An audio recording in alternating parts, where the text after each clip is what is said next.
Pinapalo ng 2x2 at hindi pinapasweldo. Yan umano ang sinapit ng isang Pilipinang domestic helper mula sa kanyang Arabong mag-asawang amo sa Jeddah, Saudi Arabia. Inihahanda na po ng ating konsulado roon ang isasampang kaso laban sa mga suspect. Nakatutok si Mark Salazar.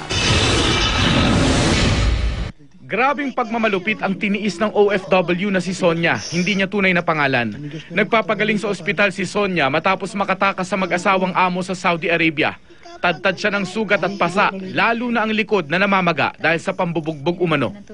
Kwento ni Sonia, huling bahagi ng 2011 nagsimula ang kanyang kalbaryo. Naranasan niyang pakainin siya ng panis na pagkain.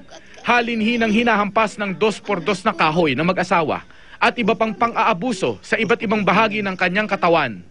Biragudo ang ginagawa nila. Malipay sila kung may nagdugo na makita nila. Ni minsan, hindi raw nakasahod si Sonia sa 14 na buwang pagtatrabaho. Hindi rin siya pinayagang makausap ang kanyang pamilya sa Pilipinas. Ayon sa OWA, sasampahan ng Philippine Consulate sa Jeddah ng kaso ang mga amo ni Sonia kapag nakuha na nila ang lahat ng detalye. Kabilang na ang ahensyang nag-recruit kay Sonia.